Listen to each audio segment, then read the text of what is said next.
Hello मेरे प्यारे बच्चों, कैसे आप सभी। आशा करता हूँ सभी फिट होंगे। प्यारे बच्चों, पेपर लीक सीरीज में एक बार फिर से आपका स्वागत है। जिन बच्चों को पेपर लीक सीरीज के बारे में नहीं पता, जो हमसे नए जुड़े हुए हैं, उनको मैं जल्दी से बता देता हूँ कि फाइनल एग्जाम की तैयारियों के लिए मैं सारे चैप्टर्स के जो मोस्ट इंपॉर्टेंट क्वेश्चन है ना, वो आपको करा रहा हूँ। हर चैप्टर के टॉप 10 क्वेश्चन या फिर टॉप 15 क्वेश्चन हम लोग कर रहे हैं। ज्यादा बड़ा चैप्टर है तो वहाँ पर थोड़ा ज्यादा क्वेश्चन ले लेते हैं, अगर छोटा चैप्टर है तो 10 क्वेश्चन से भी काम चल जाता है। तो इन चैप्टर्स की वीडियोस हमने पहले भी बना दिया है। अगर आपको इनमें से किसी का भी मोस्ट इंपॉर्टेंट वीडियो देखना है, मोस्ट इंपॉर्टेंट वाला जो क्वेश्चन वो जानने हैं, तो आप डिस्क्रिप्शन बॉक्स में जाइए, वहां पर ऑल वीडियोस के नाम से एक लिंक दिया हुआ होगा, उसमें क्लिक करोगे तो भी आपको इन चैप्टर्स की वीडियोस मिल जाएंगे। और साथ ही साथ इस वीडियो के कंप्लीट होने के बाद लास्ट में एक विंडो ओपन होगा, उसमें क्लिक करना तो भी आपको इस चैप्टर के सारे वीडियोस मिल जाएंगे। तो ये वो चैप्टर्स मैं जल्दी से रीड करके बता देता हूँ कि कौन चैप्टर्स हमने कंप्लीट कर लिए हैं और आज कौन सा चैप्टर मैं करने वाला हूँ। तो वॉल्यूम एंड सरफेस एरिया हमारा हो चुका है। सर्कल, क्वाड्रिलेटरल, जिसमें बच्चों को बहुत डाउट होते हैं, हमने उसके मोस्ट इंपॉर्टेंट क्वेश्चंस करा दिए हैं। Linear equation in two variables, lines and angles, polynomial and congruence of triangles, ये सारे चैप्टर्स के मोस्ट इंपॉर्टेंट क्वेश्चंस हमने रिसेंटली करा दिया है। उनका लिंक आपको डिस्क्रिप्शन बॉक्स में मिल जाएगा। आज जो हमारा चैप्टर है वो है नंबर सिस्टम, चैप्टर नंबर 1। यही हमारा बचा हुआ है और कुछ चैप्टर्स और बचे हुए हैं। अगर आप लोग मुझे कमेंट करके बताओगे कि हाँ सर हमें और वीडियोस चाहिए, अगला कौन से चैप्टर पे चाहिए, तो उसको भी आप मुझे कमेंट करके जरूर बताना। मैं जल्द से जल्द कोशिश करूंगा कि जो अगला चैप्टर है उसका वीडियो आपको प्रोवाइड करा सकूं।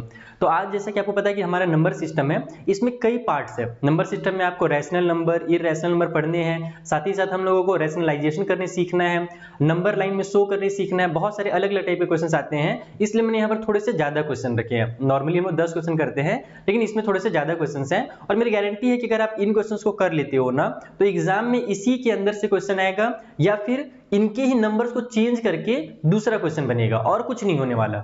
यानी कि बस जो कॉन्सेप्ट मैं आपको सिखाने वाला हूं ना, मोस्ट इंपॉर्टेंट क्वेश्चंस का सिखाने वाला हूं। अगर ये क्वेश्चन आपने बना लिया तो बहुत अच्छी बात है। आपको एग्जाम में एकदम गारंटी में दे रहा हूं कि नंबर सिस्टम से फिर कोई क्वेश्चन छूटेगा ही नहीं, क्योंकि हम लोग अलग अलग टाइप के सारे क्वेश्चन आज करने वाले हैं। जो जो चीज आपकी बुक में दी हुई है सब कुछ हम लोग सीखने वाले हैं। और खास करके अगर आप आर एस अग्रवाल से पढ़ते हो, आर एस अग्रवाल की बुक से पढ़ते हो, तो उसमें तो आपका सोने पे सुहागा वाला काम हो जाएगा, क्योंकि ये क्वेश्चन उसी बुक से हैं। और अगर आप किसी दूसरे बुक से पढ़ते हो तो भी कोई दिक्कत नहीं है, क्योंकि टॉपिक सभी में सेम रहते हैं, बस क्वेश्चंस अलग होते हैं। तो चलिए स्टार्ट करते हैं और जो हमारा पहला क्वेश्चन है उसे सॉल्व करते हैं।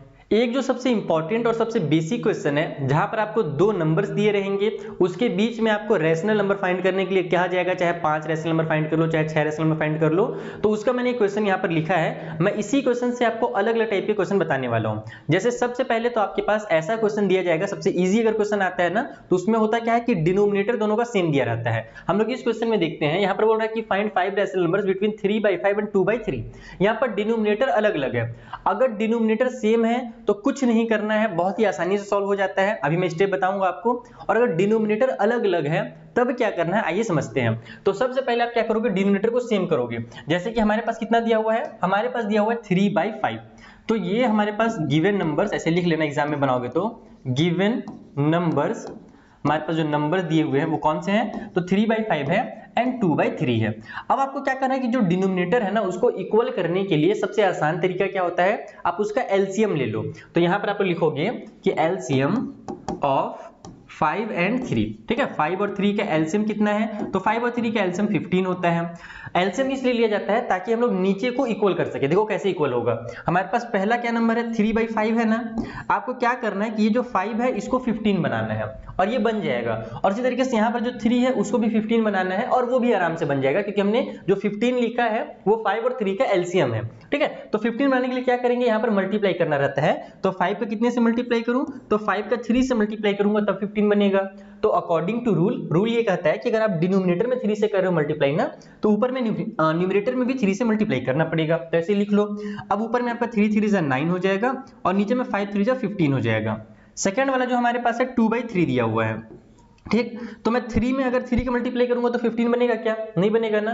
तो हम लोग 3 में कितने का मल्टीप्लाई करें कि 15 बन जाए, 3 में 5 का मल्टीप्लाई करने पर 15 बनेगा। तो नीचे भी 5 से मल्टीप्लाई कर दो और रूल के हिसाब से ऊपर भी मल्टीप्लाई कर दो। तो ऊपर में आपको हो गया 10 और नीचे में आ गया 15। तो अब देखो ये जो नंबर्स आपको मिले हैं ना, 9/15 और 10/15, ये इनका ही वैल्यू है। एक तरह से कह लो कि हमने इनका प्लास्टिक सर्जरी कर दिया। 3/5 जो था वो हमारा लोएस्ट टर्म था, लोएस्ट वैल्यू था, हमने उससे थोड़ा सा एक बड़ा नंबर जो है यहाँ पर लिखा है। और 9/15 और जो 3/5 है दोनों सेम नंबर्स है। बस कह सकते हो कि इसका जो प्लास्टिक सर्जरी करके इसका हमने रूट को चेंज कर दिया, इसका जो फेस वैल्यू है बस हमने वो चेंज किया और कुछ नहीं, उसका एक्चुअल में जो वैल्यू है ना वो चेंज नहीं हुआ है, ठीक। उसी तरीके से 2/3 को हमने क्या कर दिया 10/15 लिख दिया। अब यहाँ पर आप क्या करो, इस देखो कि क्या इसके बीच में कोई नंबर आपको दिख रहा है 10/15 और फिर यहाँ पर है 10 और इसी तरह 9/15, तो इसके बीच में तो कोई नंबर नहीं है फिलहाल के लिए। अभी 9 के बाद 10 ही आ जाता है, हम लोग नॉर्मल सीखे हैं, बाकी डेसिमल वगैरह तो है लेकिन हम लोग डेसिमल में नहीं जाने वाले। तो अब क्या करें, तो टीचर्स आपको हमेशा सिखाते हैं कि बेटा अगर 5 रेशनल नंबर निकालना है तो 5 से एक ज्यादा का मल्टीप्लाई कर दो ऊपर नीचे फिर से, तो 6 से मल्टीप्लाई करोगे तो आपको बहुत सारे रेशनल नंबर मिल जाएंगे।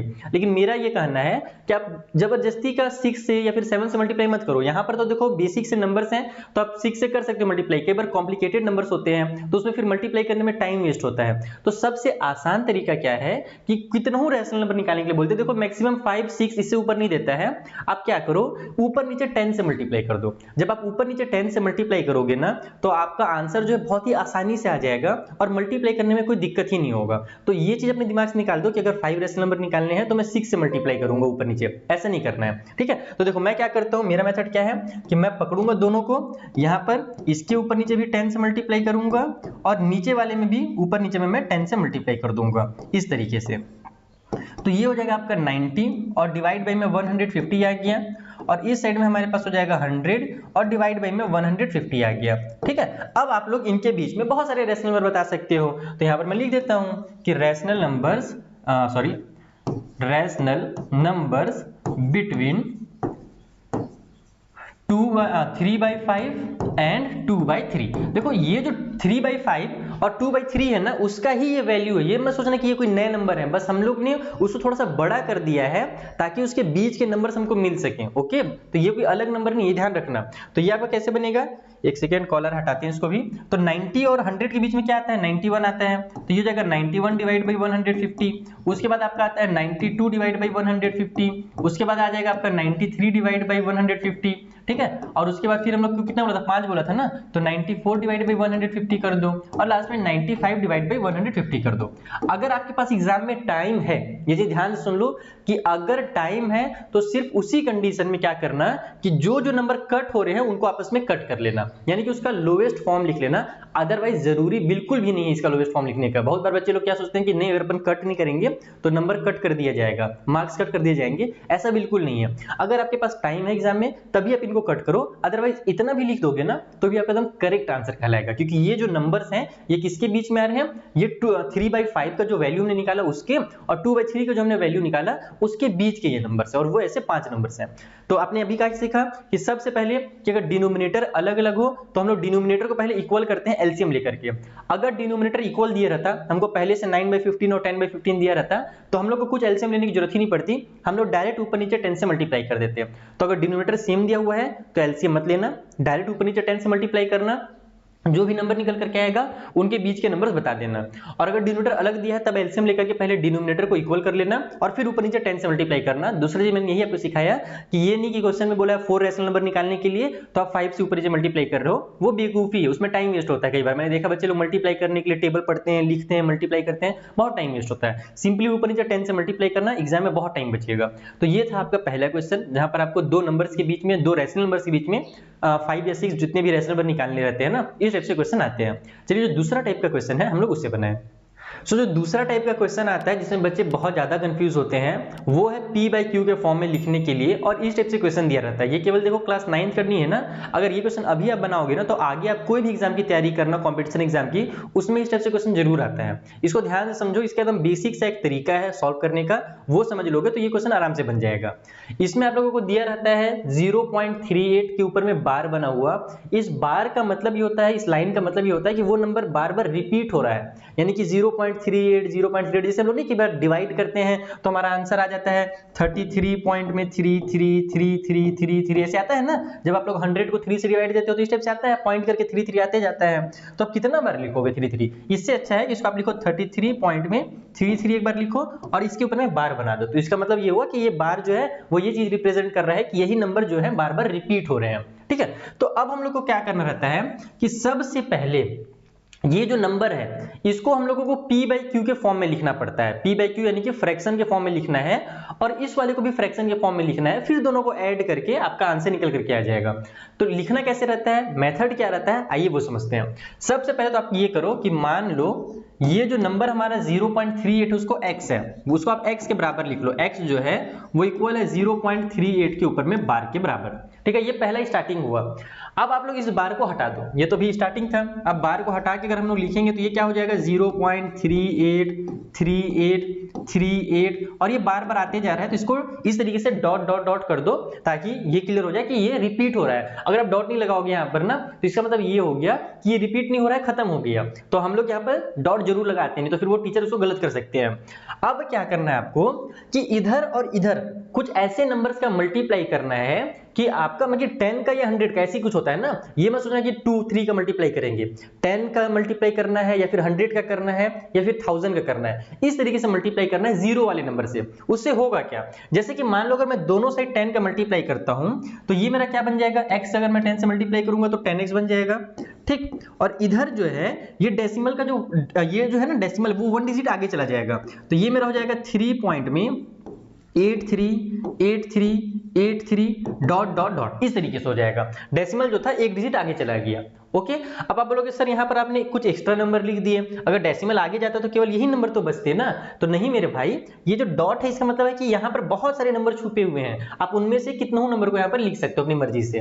तो अब हमने ऐसा इसलिए किया था ताकि हम इस वाले को और इस वाले को आपस में सॉल्व कर सकें और हमारा जो डेसिमल है वो गायब हो जाए। मेन मकसद ये रहता है इसे सॉल्व करने का, ऐसे मल्टीप्लाई करने का कि डेसिमल को किसी तरीके से हम लोग भगा दें, वहां से डेसिमल हट जाएगा ना तो हमारा वो फ्रैक्शन के फॉर्म में आसानी से आ जाएगा। लेकिन अगर मैं अब मान लो कि इस वाले में से इसको माइनस या प्लस करता हूं, जो बेसिक तरीका है उसमें माइनस किया जाता है, अगर मैं इस वाले से इसको माइनस करता हूं तो देखो डेसिमल के बाद यहाँ 83 है और यहाँ डेसिमल के बाद 38 है, तो वो पूरा पूरा माइनस नहीं होगा।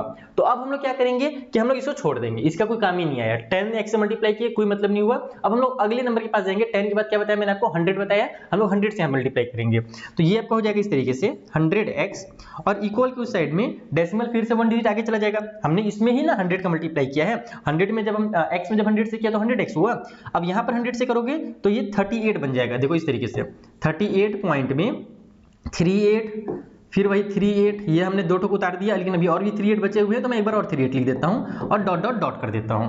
तो अब हमारे पास डेसिमल के बाद 38 आ गया, यहां भी डेसिमल के बाद 38 है। अब आप इन दोनों को अगर सॉल्व करोगे ना तो हमारा डेसिमल गायब हो सकता है। तो बस हम लोग को यही करना था, ये चीज मैं आपको समझाने के लिए किया। मुझे पता था कि मुझे डायरेक्ट 100 से ही करना है मल्टीप्लाई, लेकिन एग्जाम में आप ज्यादा एक्स्ट्रा दिमाग मत लगाना। अगर आपको नहीं पता है कैसे करना है तो पहले आप 10 से कर लेना, चेक करना कि 10 से करने के बाद क्या मेरा डेसिमल के बाद वाला जो नंबर है वो काम कर रहा है कि नहीं कर रहा। अगर नहीं करेगा तो फिर 100 से करना, और अभी भी नहीं करता तो फिर हम लोग 1000 से भी करते हैं, ठीक है। तो इसको लिखोगे आप लोग इक्वेशन नंबर 1 और ये वाले को लिखोगे इक्वेशन नंबर 2। इसको आपको लिखने की कोई जरूरत ही नहीं है, इसका काम ही नहीं है।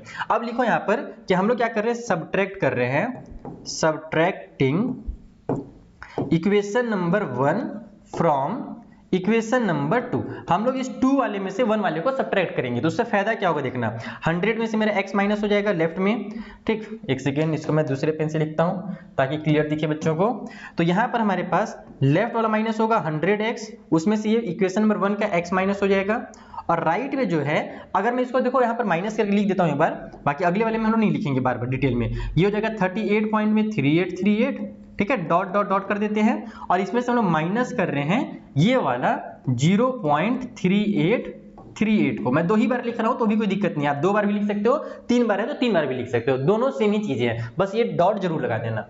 तो हम इन दोनों को जब माइनस करेंगे तो होगा क्या, मैं आपको इसको यहाँ पे दिखाता हूँ करके, 38 पॉइंट में 3838 डॉट डॉट डॉट और 0 पॉइंट में 3838 को जब माइनस किया जाएगा तो ये जो है ना, ये डेसिमल के बाद वाला ये पूरा पूरा माइनस हो जाएगा। देखो ना, 8 में से 8 माइनस होगा 0, 3 में से 3 माइनस होगा 0, 8 में से 8 0, 3 से 3 0, तो इधर हमारा 0 आ जाएगा डेसिमल के बाद, और यहाँ पर हमारे पास 38 आ गया, तो इधर कोई दिक्कत नहीं, कुछ भी आ सकता है। इधर मेन हमको 0 लाना था, तो जो हमारा आंसर आएगा वो 38 आ जाएगा। तो हम लोग क्या लिखेंगे, इसके बाद वाले स्टेप को मैं यहाँ पे लिख देता हूँ, इसको हटा देते हैं, इसको समझाने के लिए बताता रहा मैं। तो ये हो जाएगा आपका 99x, 100 में से 1x माइनस होगा तो 99 आ गया, और इक्वल की उस साइड में हमारा कितना आ गया, 38 आ गया। अब यहाँ से आप x की वैल्यू निकाल लो, तो x इक्वल टू हो जाएगा आपका 38 डिवाइड बाई में 99। अब मुझे आप बताओ ये x क्या है?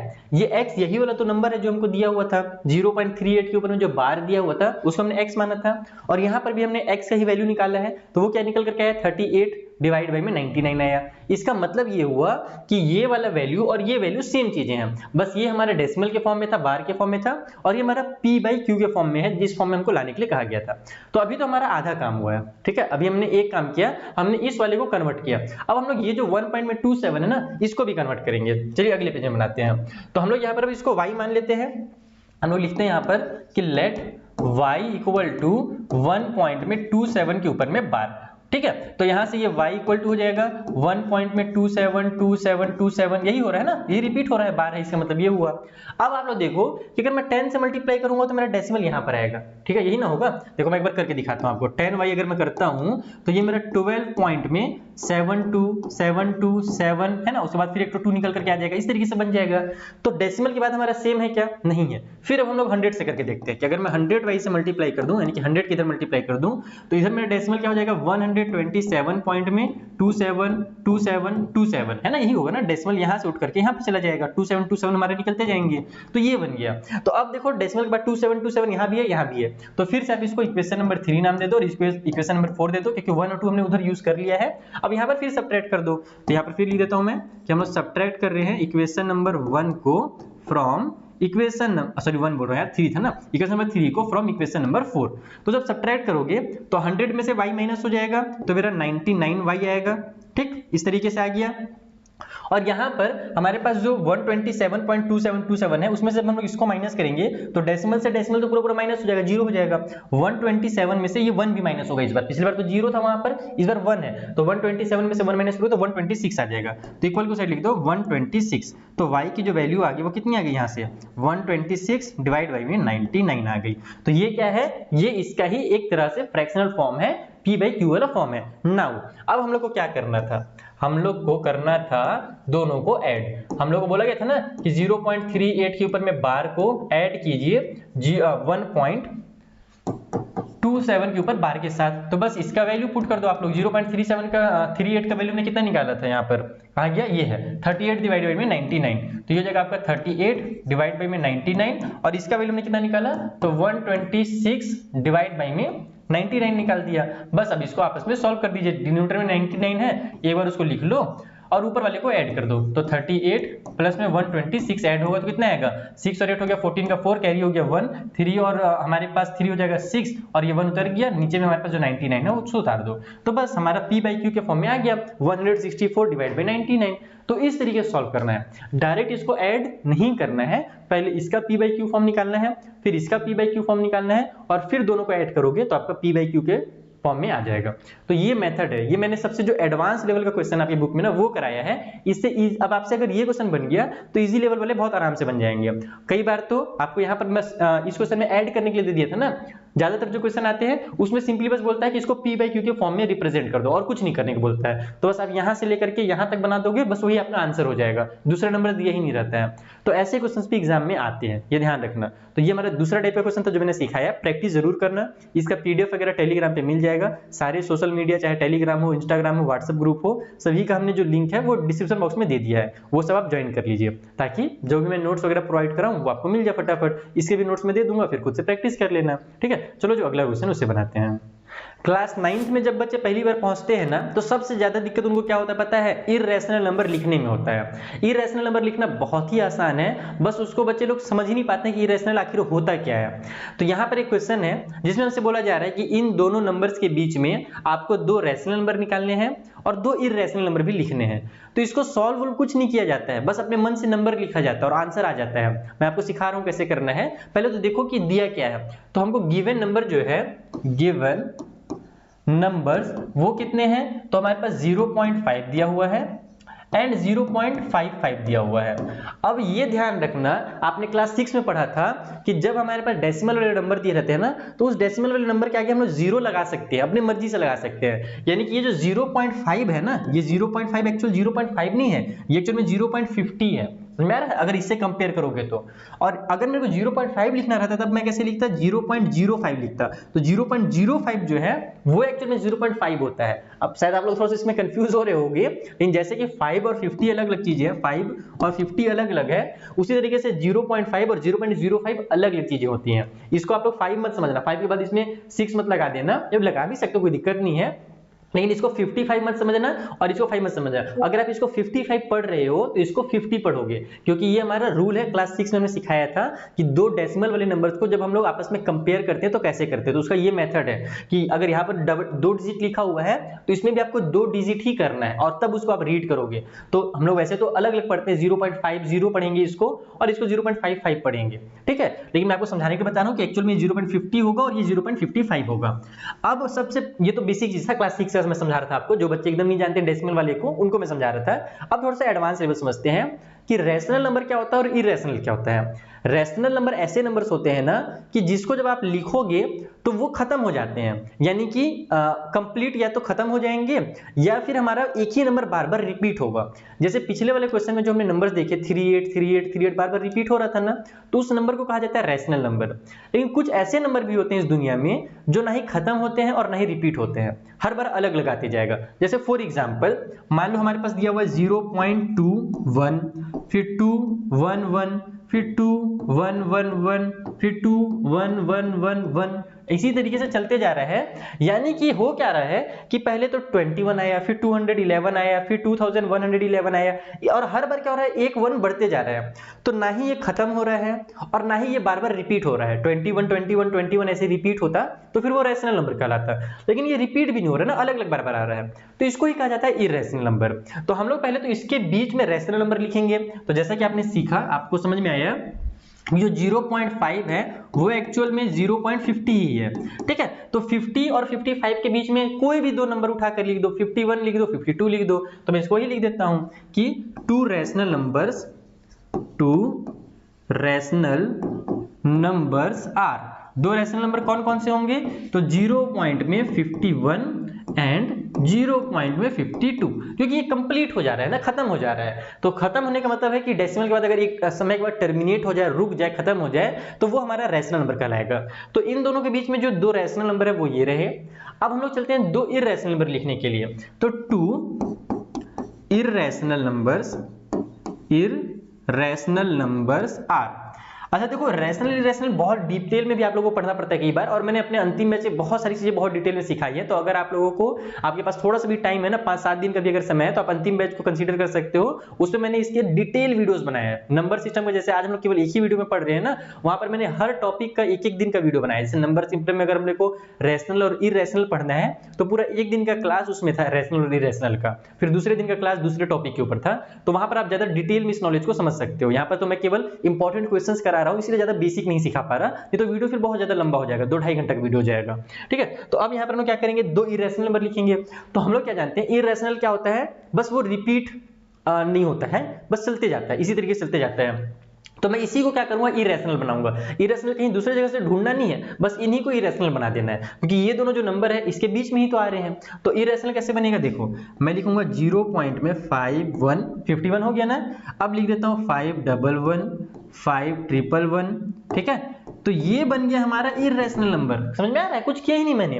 51 के आगे में 511 लिखा, फिर 5111 लिखा, यानी कि बस आपको शुरू का 2 डिजिट सही सही लिखना है जो दिया हुआ है, या फिर जो इनके बीच में आता हो। मान लो आप 51 और 52 यूज नहीं करना चाहता हो, 53 यूज कर सकते हो। तो शुरू के 2 डिजिट ऐसे यूज करने हैं जो इन दोनों के बीच में है, और उसके बाद अपने नंबर से ऐसे, अपने दिमाग से ऐसे नंबर से लिखना है आपको जो रिपीट ना होते हो। जैसे ये दिख रहा है साफ साफ कि पहले 2 बार 1 आया, अब 3 बार 1 आया। मैं चाहूं तो एक बार और लिख सकता हूं, यहाँ पर इसको मैं ऐसे कर देता हूं 5 and 4 टाइम 1, ये हो गया। और लेकिन ये डॉट डॉट डॉट जरूर लगाना, क्योंकि इसका मतलब ये होता है कि ये भी आगे और चलते जाएगा, इसी तरह चलते जाएगा। 4 टाइम 1 आया है, अगले बार 5 टाइम 1 आएगा, फिर 6 टाइम 1 आएगा। तो यही इरेशनल नंबर है। इरेशनल नंबर लिखना कोई बहुत बड़ी बात नहीं, बहुत आसान होता है इरेशनल नंबर लिखना, ठीक है। अगला देखते हैं, एक तो हमने एक नंबर लिखा है अभी, अब यहाँ पर एंड करके लिख देता हूँ, दूसरा वाला नंबर कितना होगा, चलो 52 का यूज नहीं करते, 53 का यूज कर लेते हैं। तो 0 पॉइंट में 53 जो है 53 वो इन दोनों के बीच में ही आएगा, 50 के और 55 के बीच में 53 आएगा। बस इसको अब इरेशनल बनाना है। तो अभी मैंने 1 1 का यूज करके बनाया, अब हम लोग 0 का भी यूज करके बना सकते हैं। जैसे 53 लिखा ना हमने, अब हम लोग लिख देते हैं यहाँ पर एक बार 0, फिर मैं लिख देता हूँ 1, फिर लिख देता हूँ 2 बार 0, फिर लिख देता हूँ 1, फिर 3 बार 0। अरे कुछ भी लिख सकते हो, जरूरी है कि 1 ही लिखो। यहाँ पर आप 2 लिख दो, बस ऐसे नंबर लिख दो, ऐसे उल्टे सीधे नंबर लिख दो अपने मन से, कुछ भी उल्टे सीधे नंबर लिख सकते हो, बस वो सेम ऑर्डर में नहीं आने चाहिए, यानी कि बार बार एक ही नंबर रिपीट नहीं होना चाहिए। हमने 0 लिखा, फिर 1 लिखा, फिर 2 बार 0 लिखा, फिर 1 लिखा, 3 बार 0 लिख करके फिर 1 लिख देता हूं, और मैं यहाँ पर डॉट डॉट डॉट बना देता हूं। तो इसका मतलब ये हुआ कि अब ये भी आगे भी वैसे ही होगा, 4 टाइम्स 0 होगा, फिर 1 आएगा, फिर 5 टाइम्स 0 होगा, फिर 1 आएगा। तो ये भी क्या हो गया, एक इरेशनल नंबर लिखा गया, और ये इरेशनल नंबर कहां पर आ रहा है, तो इन दोनों के बीच में आ रहा है। आप करोड़ों नंबर लिख सकते हो, 2 नंबर अगर दिए हुए हो ना, तो मैं तो यहाँ पर बहुत ही बेसिक सिखा रहा हूँ, इसलिए केवल आपको मैं इजी बता रहा हूँ कि 51 52 का यूज कर लो।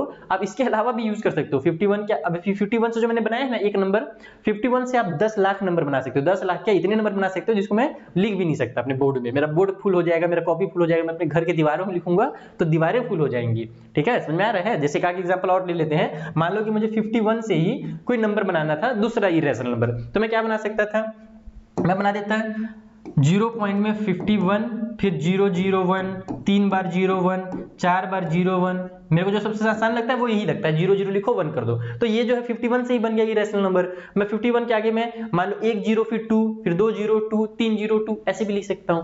अरे बहुत तरीके से लिख सकते हो आप लोग, बस थोड़ा सा इरेशनल नंबर को बस यही ध्यान रखना है कि इन दोनों के बीच में आने वाला नंबर होना चाहिए, और हमारा रिपीट नहीं होना चाहिए, अलग अलग होना चाहिए। ठीक है, और टर्मिनेट भी नहीं होना चाहिए। जैसे कि अभी जो मैंने यहाँ पे लिखा है ना, ये मेरा टर्मिनेट हो गया। टर्मिनेट का मतलब कि खत्म हो गया, क्योंकि मैंने डॉट डॉट डॉट तो लगाया नहीं। मैंने आपको क्या सिखाया कि डॉट लगाना बहुत जरूरी है, ताकि टीचर को ये पता चल जाए कि ये नंबर्स आगे और आएंगे, अभी खत्म नहीं हुए हैं। तो इसीलिए यहाँ पे डॉट जरूर लगाओगे, तब ये कंप्लीट होगा हमारा आंसर। ठीक है, तो इस तरीके से आपको 2 रैशनल या 2 इरेशनल नंबर्स निकालने हैं किसी भी 2 डेसिमल वाले नंबर्स के बीच में। आई होप आपको समझ में आ गया होगा कि इरेशनल नंबर क्या होते हैं। सबसे जरूरी यही चीज है, बच्चों को सबसे ज्यादा दिक्कत इसी में होता है, वो इसी में गड़बड़ करते हैं, उसको छोड़ के आ जाते हैं, जबकि इसमें छोड़ने लिए कुछ है ही नहीं, बहुत ही आसान चीज है ये। चलिए जो अगला टाइप का क्वेश्चन है उससे बनाते हैं अब। तो अभी तक जो आपने क्वेश्चन सॉल्व किया ना, वो हमारे इस चैप्टर के स्टार्टिंग पार्ट से थे, जहां पर आपको रेशनल इरेशनल ये सारी चीजें दी हुई थी। अब आपको रूट वाले नंबर को सिंप्लीफाई करने का भी क्वेश्चन दिया जाता है एग्जाम में। ये दूसरा टॉपिक है उसी बुक का, यानी कि उसी चैप्टर नंबर सिस्टम का। आइए इससे सॉल्व करना सीखते हैं। सबसे पहले क्या करना है कि जो रूट में नंबर्स दिख रहे हैं ना, उसको आप बाहर निकालोगे। कई बार हमारा रूट से नंबर कंप्लीटली बाहर निकल जाता है, जैसे रूट के अंदर 36 दिया हुआ है तो वो 6 बन करके बाहर निकल जाएगा।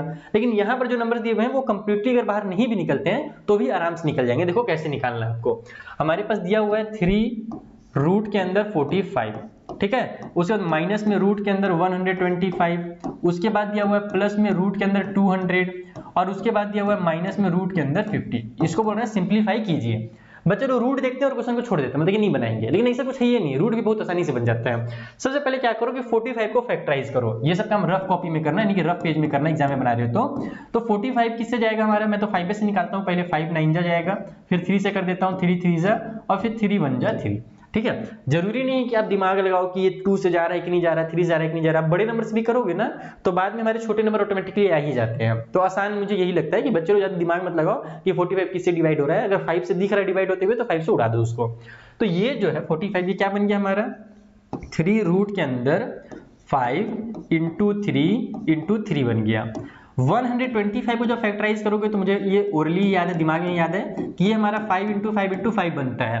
5 5 जब 25 होता है और 25 5 जब 125 होता है। बहुत सारे क्वेश्चन की प्रैक्टिस करोगे तो तुमको बहुत सारे नंबर याद हो जाएंगे। उसके बाद फिर प्लस के बाद हमारे पास रूट के अंदर 200 है। चलो इसको भी फैक्टराइज करके देखते हैं कि 200 कितना बन करके बाहर निकलेगा। ये भी बहुत आसानी से निकलेगा, देखना। 5 से उड़ाते हैं अपन, 5 4 जा कर देते हैं और ये 0 को उड़ा देते हैं। फिर 5 से उड़ा देते हैं, 5 8 जा कर देते हैं। अब ये 2 से जाएगा, 2 का टेबल में 4 टाइम पे, फिर 2 का टेबल में 2 टाइम पे, और फिर 2 का टेबल में 1 टाइम पे। यानी कि ये जो है 200, इसको अपन लिख सकते हैं 5 इंटू 5 इंटू 2 इंटू 2 इंटू 2। ठीक है, उसके बाद लास्ट में जो 50 है इसको क्या लिख सकते हैं, तो हमारे पास 5 मल्टीप्लाई 10 होता है ना, तो 5 5 और 2 बन करके निकलेगा। आप इसको फैक्टराइज करके देख सकते हो। 5 5 जो 25, 25 2 जो 50 आ जाएगा। अब क्या करना है कि रूट में जब पेयर बनता है ना दो दो नंबर का, तो वो पेयर ही बाहर निकल करके आते हैं। तो हम लोग देखेंगे किसका किसका पेयर बन रहा है। जैसे अगर ध्यान से देखो तो यहाँ पर इस 3 3 का पेयर बन रहा है ना, तो आप क्या करोगे, ये 3 तो पहले से यहाँ पर है ही, मल्टीप्लाई की साइन लगाओगे और ये जो 3 का पेयर बना है इसको बाहर निकालोगे। रूट के अंदर जो है हमारे पास ये जो सिंपल सा 5 था वो बेचारा अकेले रह जाएगा, जो सिंगल रहता है वो अकेले रह जाता है, जो पेयर बनाते हैं वो जेल से बाहर निकल जाते हैं, रूट से बाहर निकल जाते हैं। उसके बाद यहाँ पर माइनस की साइन लगाओ, इस वाले रूट में किसी भी दो 5 का पेयर बना दो। जैसे मान लो शुरू वाले दो 5 का बना देता हूं, इसको बेचारे को अकेले रहने देता हूं, तो ये दोनों 5 बन करके बाहर निकल जाएंगे और ये वाला 5 जो है वो अंदर रह जाएगा। इसमें हमारे पास ये दोनों 5 और ये दोनों 2 जो है ये मिलके पेयर बना रहे हैं, तो आप यहाँ से 5 को भी बाहर निकालोगे और मल्टीप्लाई में 2 को भी बाहर निकालोगे। ये 5 बाहर निकल गया, ये दोनों 2 का पेयर बाहर निकल गया, ये 2 जो है बेचारा सिंगल अंदर रह जाएगा, तो उसको अंदर रहने दो। यहाँ पर भी 5 का पेयर बन जा रहा है, तो 5 को बाहर निकाल दो और जो 2 है उसको बेकार में अंदर रहने दो। थोड़ा सा पहले मल्टीप्लाई कर लेते हैं, यहाँ भी मल्टीप्लाई दिख रहा है, यहाँ भी मल्टीप्लाई दिख रहा है, तो पहले मल्टीप्लाई कर लो। 3 3 = 9, रूट के अंदर 5 आ गया, फिर माइनस में 5, रूट के अंदर 5 आ गया, प्लस में 5 2 = 10, रूट के अंदर 2 आ गया और माइनस में 5, रूट के अंदर 2 आ गया। अब आपको क्या करना है कि रूट के अंदर वाले नंबर्स को देखना है कि किसके किसके पास सेम टू सेम है। जिसका सेम रहेगा रूट के अंदर का वैल्यू ना, वो आपस में सॉल्व हो जाएगा। यहां पर रूट के अंदर 2 है, इसके पास भी रूट के अंदर 2 है, तो ये दोनों ही आपस में सॉल्व होंगे। ये मत सोचना कि यहाँ 5 और यहाँ 5 है तो मैं इनको सॉल्व कर देता हूं, गलत हो जाएगा। आपको रूट के अंदर के वैल्यूज को देखने हैं। जैसे यहाँ पर रूट के अंदर 5 है और यहाँ भी रूट के अंदर 5 है, तो केवल ये दोनों ही आपस में सॉल्व होंगे। तो देखो क्या होगा कि रूट के अंदर 5 है, 9 रूट के अंदर 5 है और यहाँ पर 5 रूट के अंदर 5 है, तो 9 में से 5 को माइनस कर दो। ये वाला माइनस नहीं होगा ना, जैसे फॉर एग्जांपल मैं इसको तुम लोग को ऐसे समझाता हूं, जैसे कि मान लो लिखा रहता है 9x और माइनस में 5x, ऐसे लिखा रहता है, तो तुम लोग x में से x को कट कर देते हो क्या? नहीं करते हो ना, तुम लोग क्या करते हो 9 में से 5 को माइनस करके लिख देते हो 4x, ऐसे लिखते हो ना। सेम चीज यहां पर वही होगा कि 9 में से 5 माइनस करोगे तो हमारे पास आ जाएगा 4 और उसके बाद ये जो रूट का 5 है उसको उतार देना है, ऐसे कर देना है, तो 4 रूट 5 यहां पर आ गया। प्लस की साइन है या माइनस की साइन है तो प्लस माइनस माइनस हो जाएगा, लेकिन बड़े नंबर पॉजिटिव है तो साइन तो पॉजिटिव ही लगेगा। ठीक है, तो 10 में से हम लोग 5 माइनस करेंगे तो कितना आ जाएगा, 5 आ जाएगा और ये जो रूट का 2 है वो उतर जाएगा। तो यही इसका फाइनल आंसर हो गया। तो हमने क्या किया, सबसे आसान काम किया, हमने फैक्टराइज कर लिया और हमने ये सीखा कि जो रूट के अंदर सेम सेम रहते हैं वो आपस में सॉल्व होते हैं और ये क्वेश्चन कंप्लीट हो गया। तो बहुत ही इजी क्वेश्चन होते हैं, इन क्वेश्चन को आपको एग्जाम में बिल्कुल भी छोड़ना नहीं है, एकदम निपटा के आना है, पूरा पूरा नंबर इन क्वेश्चन में आपको लेने हैं। चलिए जो अगला क्वेश्चन है उसे बनाएं। नंबर सिस्टम चैप्टर से जो सबसे इंपॉर्टेंट क्वेश्चन है जो आता ही एग्जाम में, वो रहेगा नंबर लाइन में रिप्रेजेंट करना। नंबर लाइन में रिप्रेजेंट करने के लिए क्लास 6 7 में तुम लोग पढ़े हो, वहां पर सिंपल नंबर रहते थे या तो फ्रैक्शन दिया रहता था, है ना। यहाँ पर आपको रूट वाले नंबर दिए रहते हैं। अब रूट वाले नंबर को कैसे रिप्रेजेंट करना है, इसके लिए देखो कंपास वगैरह का यूज करना पड़ता है। यहाँ पर तो मैं नहीं कर पाऊंगा क्योंकि मैंने इसके डिटेल वीडियोस बना रखे हैं पहले भी, आप चाहो तो हमारे अंतिम बैच में भी देख सकते हो या यूट्यूब में फाइंड करना, ढूंढना ना, नंबर सिस्टम चैप्टर में मैंने इन क्वेश्चंस को कराया है, रूट 5 को, रूट 3 को कैसे करते हैं, तो कंपास वगैरह का मैंने यूज करके आप लोग बताया था कि कैसे किया जाता है। ठीक है, यहाँ पर मैं आपको डायरेक्ट बताऊंगा कि हम लोग इसको कैसे सॉल्व करते हैं। सबसे पहले तो ये देखना कि किस नंबर को हम लोगों को रूट के अंदर रिप्रेजेंट करना है। होता क्या है, अच्छा नंबर लाइन में रिप्रेजेंट करना है, वो नंबर क्या है, तो इसमें करना क्या रहता है ना कि आपको यहाँ पर जो पाइथागोरस का थ्योरम है ना, पाइथागोरस का जो प्रमेय है, कौन सा, हमारा राइट ट्रायंगल वाला प्रमेय, जिसमें हम लोग क्या करते हैं, हम लोग ये जानते हैं कि जो हाइपोटेन्यूज होता है वो हमारा परपेंडिकुलर और बेस के स्क्वायर के बराबर होता है, यानी कि इस तरीके से होता है ना, h² = p² + b², यही हमारा पाइथागोरस का थ्योरम है। तो यहाँ से हम लोग अगर h की वैल्यू निकालेंगे तो ये हो जाएगा रूट के अंदर p² + b²।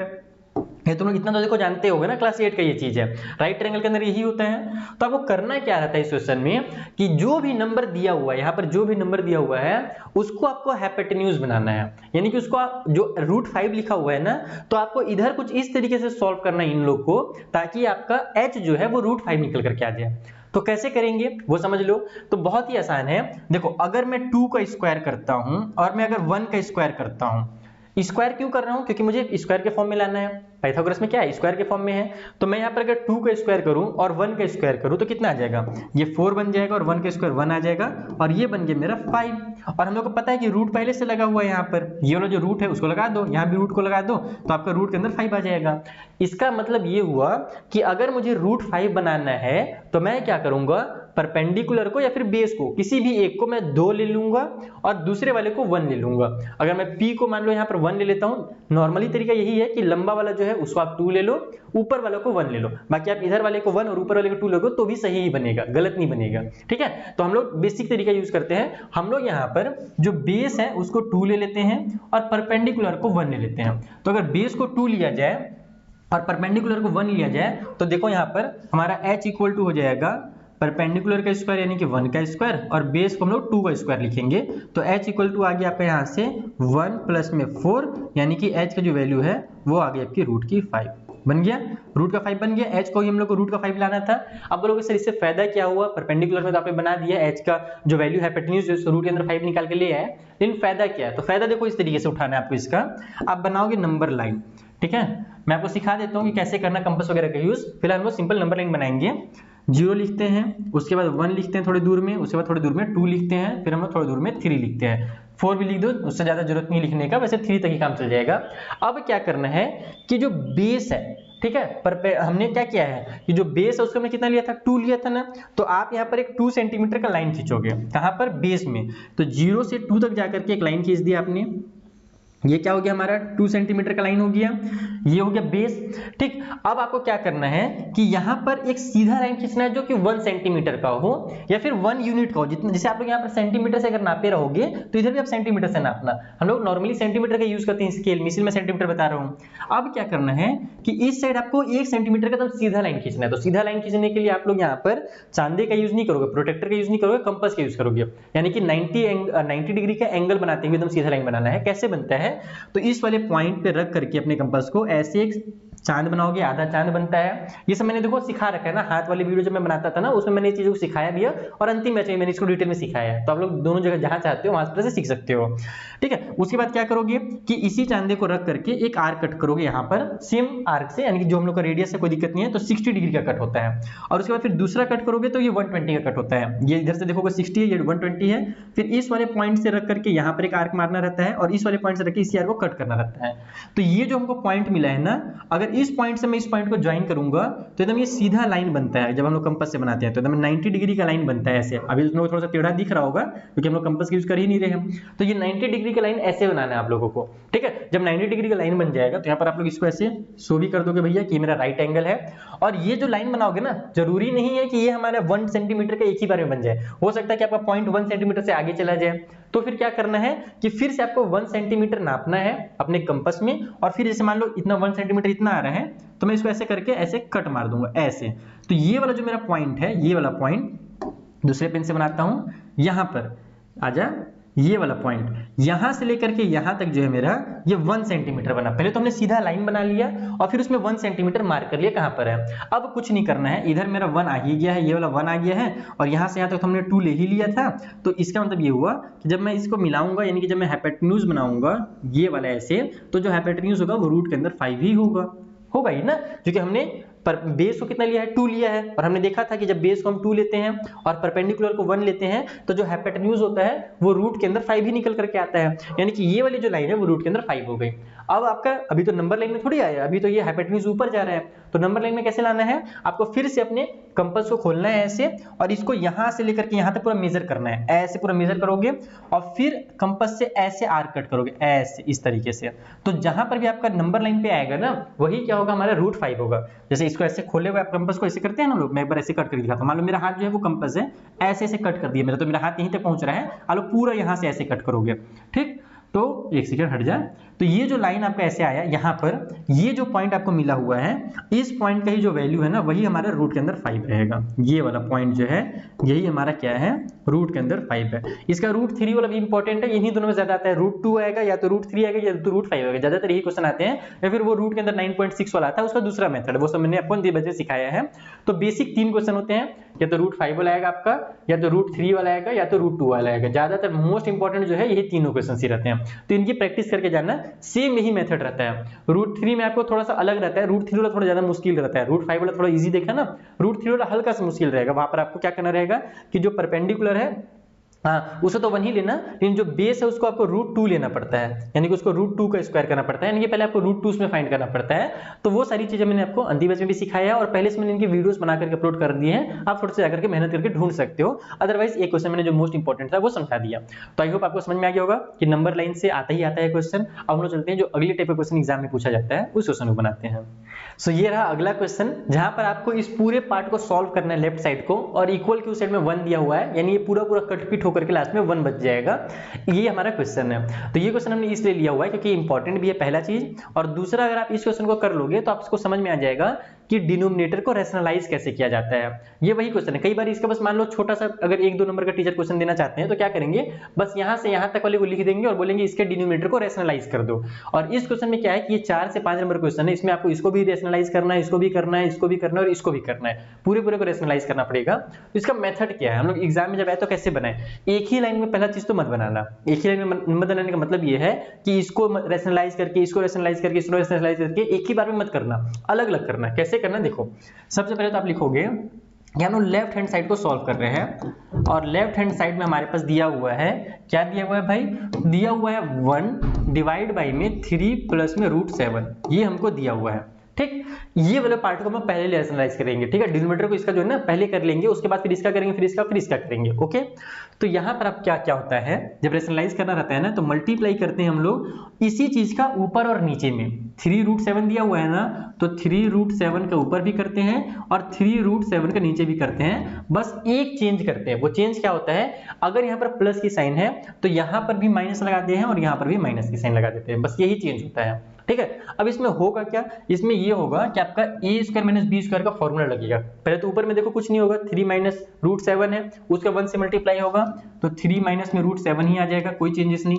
नीचे में चेंज होगा, नीचे में देखो 3 प्लस √7 है, मल्टीप्लाई हो रहा है 3 माइनस √7 से, a plus b a minus b, तो यहाँ पर बोलो फॉर्मूला लगा दोगे आप लोग, जिसको हम लोग लिखते हैं a का स्क्वायर माइनस में b का स्क्वायर। ठीक है, इस तरीके से यहाँ पर मैं लिख भी देता हूँ हमने कौन सा फॉर्मूला लगाया, हमारे पास इस फॉर्म में आ गया था a प्लस बी और a माइनस बी का फॉर्म बना लिया था, तो इसको हमने a² माइनस b² बना दिया। ठीक है, ये हमारा फॉर्मूला होता है। तो हमने यहाँ पर देखो a plus B minus B था तो a² माइनस b² कर दिया। अब क्या करोगे कि आप इसको सॉल्व करके एक लाइन और लिखोगे, ये हो जाएगा आपका 3 माइनस में √7, और नीचे में आपका 3 का स्क्वायर कितना होता है, 3 का स्क्वायर होता है 9, और माइनस में √7 के स्क्वायर कितना होता है, तो 7 होता है। कोई भी नंबर अगर रूट के अंदर है, मान लो 7 है, 3 है, कुछ भी है, अगर उसका स्क्वायर हो रहा है, इसका मतलब ये हुआ कि √7 मल्टीप्लाई √7 हो रहा है, तो ये क्या हो जाएगा, √7 के रूट के अंदर में 7 मल्टीप्लाई 7 हो जाएगा, और 7 यहाँ से बाहर निकल जाता है, तो √7 के स्क्वायर हमारा 7 बनकर के बाहर निकल जाएगा। अब मैं इसको कहां पर लिख दूं, इसी के नीचे लिख देता हूं, तो ये बन जाएगा आपका 3 माइनस में √7 और डिवाइड बाई में 9 में से 7 माइनस होगा ना तो आपका 2 आ जाएगा। तो हमने ये पहले वाले पार्ट को सॉल्व किया है। आप लोग एग्जाम में पूरे पार्ट्स को अलग अलग सॉल्व करोगे और फिर आंसर लिखोगे। मैं यहाँ पर डायरेक्ट करके लिख देता हूँ सिमिलरली करके, जैसे आपने इसको बनाया है ना उसी तरीके से बाकी पार्ट भी बनेंगे। सिमिलरली करके मैं आपको बता देता हूँ कैसे बनेंगे बाकी part. Same to same process रहेगा। हमारे पास दिया क्या है, 1 बाई में √7 प्लस में √5 है। ठीक है, तो यहां पर भी सेम चीजें होंगी, ये ऊपर नीचे मल्टीप्लाई होगा, और इसको जब सॉल्व करोगे लास्ट में तो ये हमारा ऊपर में √7 माइनस में √5 आ जाएगा, और नीचे में हमारा √7 के स्क्वायर माइनस √5 के स्क्वायर हो जाएगा, और √7 के स्क्वायर हमारे पास कितना हो जाता है, 7 हो जाता है, और ये 5 हो जाएगा, यानी कि ये बन जाएगा आपका √7 माइनस में √5 और डिनोमिनेटर में आपका 2 आ जाएगा। जैसे जैसे मैंने यहाँ पर जो प्रोसेस यूज किया है ना, सारे प्रोसेस मैंने यहाँ पर भी यूज किया, बस अपने दिमाग में क्या चीजों को शॉर्ट कर दिया ताकि बार बार एक ही चीज को लिखना ना पड़े, नहीं तो आप भी फालतू में बोर हो जाओगे।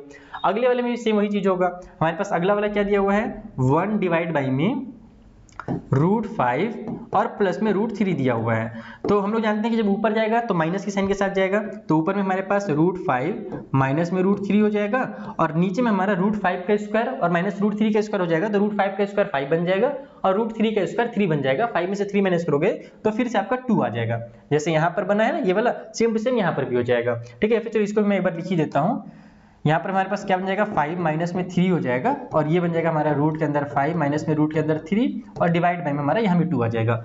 लास्ट वाला जो पार्ट है हमारे पास 3 के ना, लास्ट में कौन सा बच गया हमारे पास, ये बच गया 1 डिवाइड बाई में √3 प्लस में 1, तो ये भी आपका सेम टू सेम ऊपर में √3 माइनस में 1 होगा और नीचे में आपका √3 का स्क्वायर 3 हो जाएगा और माइनस में 1 का स्क्वायर 1 हो जाएगा। तो ये आपका बन गया √3 - 1 और डिवाइड बाई में 2।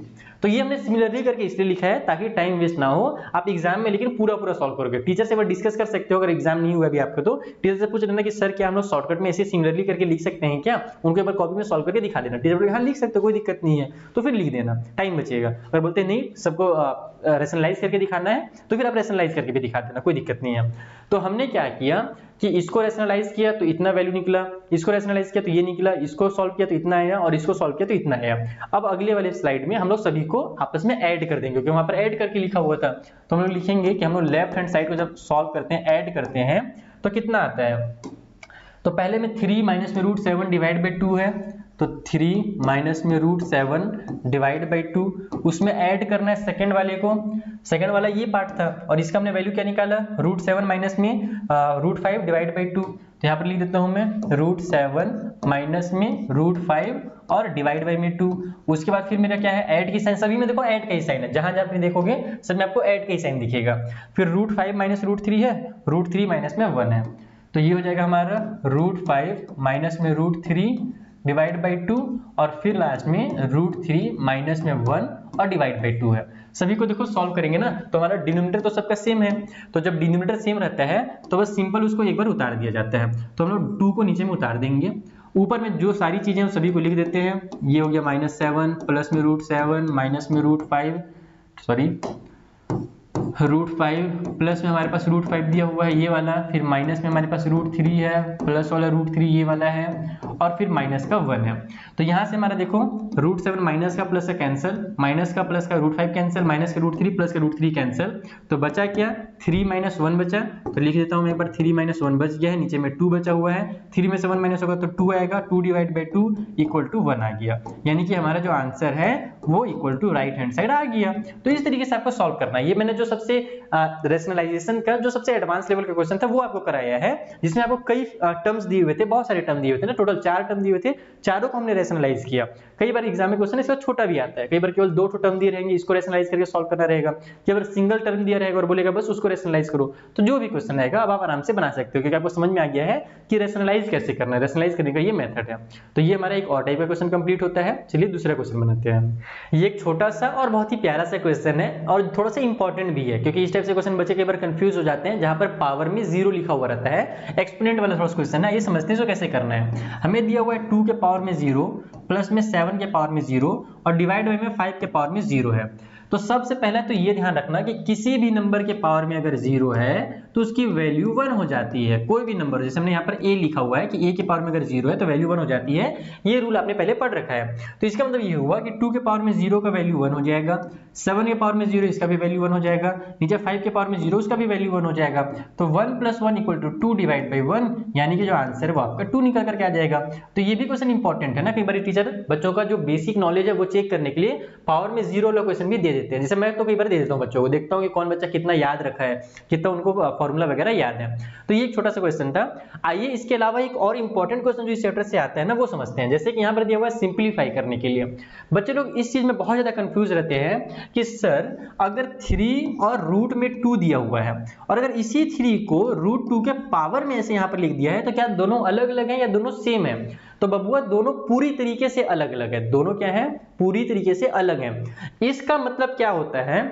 इसका मतलब तुम लोग जानते ही हो कि जो √2 है वो हमारा 3 टाइम आता है, तो उसको हम लोग 3√2 लिख देते हैं। जैसे √2 प्लस में √2 प्लस में √2 करोगे तो 3√2 हो जाएगा। जैसे x प्लस में x प्लस में x करते हैं तो 3x हो जाता है ना, बस वही चीज ये वाला है। इसका मतलब क्या होता है वो समझते हैं। पहले तो मैं सारे क्वेश्चंस को लिख लेता हूँ। क्वेश्चन क्या है कि आपको प्रोडक्ट फाइंड करना है। पावर में 3 है, अंदर में √2 है, फिर पॉइंट है, पॉइंट का मतलब मल्टीप्लाई ना, फिर यहाँ पर 4 है, फिर √2 है, फिर हमारे पास पॉइंट यानी मल्टीप्लाई है, फिर पावर में 12 है और रूट के अंदर 32 है। इस तरीके से है। तो करना क्या है ये समझो। ये जो 2 है ना, इसका मतलब ये हुआ कि हमारे पास जब आप इसको रूट को हटाओगे तो ये 2 के पावर में 1/3 बन करके बाहर निकलता है। इससे बहुत डिटेल भी है, ज्यादा डिटेल में नहीं जाते, बस सिंपल समझ लो कि जो भी पावर रहता है ना रूट का, वो उस नंबर के, जो रूट के अंदर वाला नंबर है ना, उसके पावर में जाकर के फ्रैक्शन बना लेता है। और पहले से यहाँ पर एक 1 रहता है, 2 के पावर में 1 हमेशा रहता ही रहता है, कोई भी नंबर है उसके पावर में एक 1 हमेशा रहेगा, ध्यान रखना। तो उस 1 के ये नीचे में आ जाता है बस। उसी तरीके से यहाँ पर जो है ये हमारा 2 के पावर में 4 जो है, ये वाला रूट के 4, ये 1/4 बना लेगा। ठीक, यहां पर भी वही होगा, 32 के पावर में हम लोग 1/12 लिख सकते हैं, लेकिन ऐसा नहीं लिखेंगे, हम लोग के पास हर जगह 2 आ रहा है ना, तो क्या हम 32 को भी 2 बना सकते हैं? तो बिल्कुल बना सकते हैं। 32 को क्या लिखा जा सकता है, देखो जब आप 2 × 2 करोगे तो 4 आएगा, 4 × 2 = 8 आएगा, 8 × 2 = 16 आएगा, 16 × 2 = 32 आएगा। तो अगर अपन 1 2 3 4 5 यानी कि 2 के पावर में 5 लिखते हैं तो वो 32 के बराबर ही होता है। तो इसको मैं ऐसे लिखूंगा कि डॉट करके रूट के पावर में 12 को इस बार रहने देता हूं और 32 को मैं 2 के पावर में 5 लिख देता हूं। ये हमने यहाँ पर एक काम कर लिया, इसको भी 2 बना लिया, 2 के फॉर्म में लिख लिया। अब ये हो गया आपके 2 के पावर में 1/3 मल्टीप्लाई 2 के पावर में 1/4 और मल्टीप्लाई में 2 के पावर में, देखो यहां पर हमने 1/4 और 1/3 क्यों लिखा था, क्योंकि 2 के पावर में हर जगह 1 था, यहां पर भी 1 था और यहां पर भी 1 था। लेकिन यहां पर 2 के पावर में 5 है, तो हम क्या करेंगे, ऊपर में पहले 5 को लिखेंगे और ये जो 12 है पावर वाला, वो डिनोमिनेटर में आएगा। ये जो पावर्स होते हैं ना रूट वाले, ये हमेशा क्या आते हैं, डिनोमिनेटर में ही आते हैं। बस ये ध्यान रखना है कि अंदर वाले नंबर के पावर में अगर 1 है तो 1/3 लिखोगे, 1/4 लिखोगे, और अंदर वाले के पावर में अगर 5 या 6 कोई भी नंबर है तो उसको पहले ऊपर में लिखोगे और नीचे में ये जो 12 रहे, 13 रहे, कुछ भी रहे, उसको नीचे में लिखोगे। तो ये इसका मेथड होता है। बस यहाँ से आपका सॉल्व हो गया। सभी का बेस सेम टू सेम है, तो हम लोग जानते हैं कि जब बेस सेम हो और मल्टीप्लाई हो तो पावर्स को ऐड कर दिया जाता है। तो ये 2 के पावर में 1/3 प्लस 1/4 और प्लस में 5/12 हो जाएगा। सबका एलसीएम ले लो, तो 3 4 और 12 का एलसीएम कितना होगा, 12 ही हो जाएगा। तो ये हो जाएगा आपका 2 के पावर में एलसीएम सबका 12 आ गया। 12 से 3 को डिवाइड दे दो, क्योंकि हम रूल जानते हैं ना कि जो भी एलसीएम आता है उसे डिनोमिनेटर में डिवाइड करते हैं और जो आंसर आता है उसको ऊपर मल्टीप्लाई करते हैं। तो 12 को 3 से डिवाइड दोगे तो 4 आएगा, 4 को ऊपर 1 से मल्टीप्लाई कर दो तो 4 1 जा 4, प्लस की साइन लगाओ। 12 को 4 से डिवाइड तो 3 आएगा, तो 3 1 जा 3, फिर 12 से डिवाइड दोगे तो 1 आएगा और 1 का 5 से मल्टीप्लाई करोगे तो 1 5 जा 5 ही आ जाएगा। तो ये बन गया आपके यहाँ से 2 के पावर में 4 और 5 हो जाएगा हमारे पास 9 और 3 12, तो ऊपर में भी 12 आ गया, नीचे भी 12 आ गया, ये दोनों कैंसिल होकर के 1 बना लेंगे। तो ये हो जाएगा आपका 2 के पावर में 1 यानी कि 2। 2 के पावर में 1 का मतलब क्या होता है, 2 होता है। किसी भी नंबर के पावर में 1 हमेशा लिखा रहता है, ये ध्यान रखना। तो ये होगा इसका सॉल्यूशन। इस टाइप से भी क्वेश्चंस आते हैं, तो मैंने आपको अलग अलग टाइप के क्वेश्चंस करा दिए बहुत सारे इस चैप्टर के। अब हम लोग कुछ एमसीक्यूज करते हैं, क्योंकि एमसीक्यू भी चैप्टर से बहुत ज्यादा पूछे जाते हैं जो बच्चों को बहुत कंफ्यूजिंग लगता है। तो ये एमसीक्यू वाले क्वेश्चन को सॉल्व किया जाए। तो जो सबसे पहला क्वेश्चन है, ये सबसे कॉमन क्वेश्चन है जो टीचर बच्चों से पूछते हैं और बच्चे इसका सही आंसर मुझे पता है लगभग बच्चे बता दोगे, जिसमें बोला जाता है कि दो अगर रैशनल नंबर्स दिए हुए हैं तो उनके बीच में, बिटवीन टू रैशनल नंबर्स, उनके बीच में इज नो रैशनल नंबर, क्या कोई भी रैशनल नंबर नहीं होता है। Is exactly one rational number, केवल वन ही रैशनल नंबर होता है। या are infinitely many rational numbers, यानी कि बहुत सारे रैशनल नंबर्स होते हैं। या फिर नो इररेशनल नंबर, यानी उनके बीच में कोई भी इररेशनल नंबर नहीं होता है। तो देखो भाई, अगर दो रैशनल नंबर है, मान लो 2 है और 3 है, दोनों रैशनल नंबर ही है क्योंकि इसके नीचे भी 1 है, इसके नीचे भी 1 है। तो दो रैशनल नंबर के बीच में इतने सारे रैशनल नंबर हैं जिसको आप काउंट भी नहीं कर सकते, और इतने सारे इररेशनल नंबर हैं जिसको आप काउंट नहीं कर सकते। यानी किसी भी दो नंबर के बीच में बहुत सारे रैशनल और इररेशनल नंबर छुपे हुए रहते हैं। तो यहाँ पर जो ऑप्शन नंबर सी है ना कि are infinitely many rational numbers, यही इसका सही ऑप्शन हो जाएगा। अगर इसमें लिखा रहता are infinitely many irrational number तो ये भी सही हो जाता, क्योंकि किसी भी दो रैशनल नंबर के बीच में बहुत सारे रैशनल और इररेशनल नंबर छुपे रहते हैं। So the correct option is option number C. तो ये पहला हमारा एमसीक्यू था। आइए सेकंड वाला एमसीक्यू इसी से थोड़ा सा रिलेटेड है, थोड़ा सा अलग है और ये भी इंपॉर्टेंट है। इसमें बच्चे लोग ज्यादा कंफ्यूज होते हैं, इसको समझते हैं। इसमें हमसे बोल रहा है कि the decimal representation of a rational number, जो डेसिमल रिप्रेजेंटेशन होता है एक रैशनल नंबर का, वो कैसा होता है। रैशनल नंबर को बोल रहा है ना, हाँ रैशनल नंबर दिया हुआ है। तो ऑलवेज टर्मिनेटिंग, हमेशा टर्मिनेट हो जाएगा। जैसे कि अगर हम लोग टर्मिनेट अगर करना चाहें तो टर्मिनेट हो भी जाता है कई बार, लेकिन हमेशा जरूरी नहीं कि टर्मिनेट हो। जैसे कि हम लोग जानते हैं ना कि अगर हम लोग 100 को 3 से डिवाइड देंगे तो ये हमारा 33 पॉइंट में 3 3 3 3 3 3 ऐसे आते जाता है, यानी कि ये चलते जाता है, ये टर्मिनेट नहीं होता है, लेकिन है तो ये भी रैशनल नंबर। तो ऑलवेज टर्मिनेटिंग गलत हो गया। ये टर्मिनेटिंग तो होता है, रैशनल नंबर हमारा टर्मिनेटिंग होता है, लेकिन हमेशा टर्मिनेट हो जाए ये जरूरी नहीं है। कई बार टर्मिनेट नहीं भी होता है, रिपीटिंग होता है। ठीक है, दूसरा देखते हैं क्या है। आइदर टर्मिनेटिंग और रिपीटिंग, या तो टर्मिनेटिंग होगा या फिर रिपीटिंग होगा, यानी कि अगर टर्मिनेट नहीं हो रहा है तो हमारा फिर वो क्या होगा, रिपीट होते जाएगा। तो हाँ, ये तो सही लग रहा है। अगला देखते हैं कि आइदर टर्मिनेटिंग और नॉन रिपीटिंग, या तो हमारा टर्मिनेट हो जाएगा या फिर रिपीट नहीं होगा। तो ये तो गलत है कि टर्मिनेट हो जाएगा तो ठीक है भैया, टर्मिनेट तो हो जाता है रैशनल नंबर, लेकिन नॉन रिपीटिंग जो है वो हमारा रैशनल नंबर नहीं होता है, वो इरेशनल हो जाता है। हमने सीखा ना कि जब नंबर नॉन रिपीटिंग होते हैं, पहले हमारा 0 फिर 1 आया, फिर 00 फिर 1 आया, फिर 000 फिर 1 आया, तो उसको बोला जाता है नॉन रिपीटिंग। तो हमारा जो रैशनल नंबर होता है वो नॉन रिपीटिंग वाला तो नहीं होता। तो ये तो मेरा गलत हो गया, ऑप्शन नंबर सी तो गलत है, डी बी और मुझे लग रहा है। चलो डी भी ऑप्शन देख लेते हैं। नाइदर टर्मिनेटिंग नॉन रिपीटिंग, यानी कि ना ही टर्मिनेट होता है कभी और ना ही कभी रिपीट होता है। तो ये तो इरेशनल नंबर का यहाँ पर बता दिया। इरेशनल नंबर जो होता है कभी भी टर्मिनेट नहीं होगा, कभी भी देखना इरेशनल नंबर चलते चला जाता है और रिपीट भी नहीं होता है। तो ये जो हमारा दिया हुआ है ये इरेशनल नंबर का दिया हुआ है। इसका मतलब ये हुआ कि हमारा ऑप्शन नंबर बी जो है वो एकदम एग्जैक्ट हमारा करेक्ट ऑप्शन है, कि जो हमारा डेसिमल रिप्रेजेंटेशन होगा एक रैशनल नंबर का, वो या तो हमारा टर्मिनेटिंग होगा या फिर हमारा वो रिपीटिंग होगा, जैसे कि इस तरीके से रिपीट होते चला जाएगा। तो ये हो गया हमारा सेकंड क्वेश्चन एमसीक्यू का। आइए कुछ और क्वेश्चंस हैं उन्हें सॉल्व किया जाए। ये जो क्वेश्चन है ना, इसमें बच्चे बहुत बार कंफ्यूज रहते हैं। इसमें क्या बोला गया है कि √2 और √3 के बीच में एक रैशनल नंबर पता करके बताइए कौन सा है। तो बच्चे लोग इसको टिक मार करके आ जाते हैं कि सर ये वाला होगा। हम लोग जानते हैं कि दो नंबर के बीच में अगर कोई भी नंबर फाइंड करना है तो दोनों को ऐड कर देते हैं और उसको 2 से डिवाइड दे देते हैं। लेकिन मेरे भाई यहाँ पर बोला क्या है, रैशनल बोला है या इरेशनल बोला है? √2 को √3 को ऐड करोगे तो इरेशनल नंबर ना आ जाएगा। तो यहाँ पर ये ऑप्शन हमारा गलत है। तो सही ऑप्शन कौन सा है? तो आप क्या करो, पहले तो ये दिमाग लगाओ कि √2 का वैल्यू कितना होता है। तो √2 का जो वैल्यू होता है 1.414 इस टाइप से आता है, और √3 का जो वैल्यू है वो कितना आता है, तो ये हो जाएगा हमारा 1.732 इस टाइप से आता है, और आगे चलते जाता है। इरेशनल नंबर है क्योंकि ये, तो डॉट डॉट डॉट कर लेना। तो अब ये दिमाग लगाओ कि यहाँ पर कोई ऐसा नंबर लिखा है क्या जो 1.4 और 1.7 के बीच में आता हो। तो देखो 1.6 है ना, वो 1.4 और 1.7 के बीच में भी आएगा, और ये एक रैशनल नंबर भी है। क्यों रैशनल नंबर है? क्योंकि डेसिमल के बाद ये टर्मिनेट हो गया, खत्म हो गया, इसीलिए रैशनल नंबर कहलाएगा।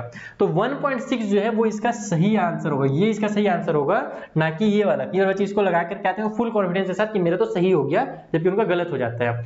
तो ये क्वेश्चन आएगा तो ध्यान रखना कि ये ऑप्शन तो नहीं होगा। अगर आपको 1.6 ऑप्शन में नहीं दिया हुआ है ना, तो 1.5 दिया हुआ रहेगा, ठीक है। हाँ, 1.5 या 1.6 इन्हीं दोनों में से कोई एक ऑप्शन दिया रहता है ज्यादातर, और ये दोनों ही ऑप्शन जो है सही होते हैं। अगर आप आरडी सर्वर से देखोगे तो उसमें 1.5 दिया हुआ रहेगा, आरएस सर्वर में 1.6 दिया हुआ है, तो ये इसका सही ऑप्शन है। तो आई होप ये भी क्वेश्चन आपको समझ में आ गया होगा। ये मोस्ट इंपॉर्टेंट क्वेश्चन है इस चैप्टर का एमसीक्यू के फॉर्म में।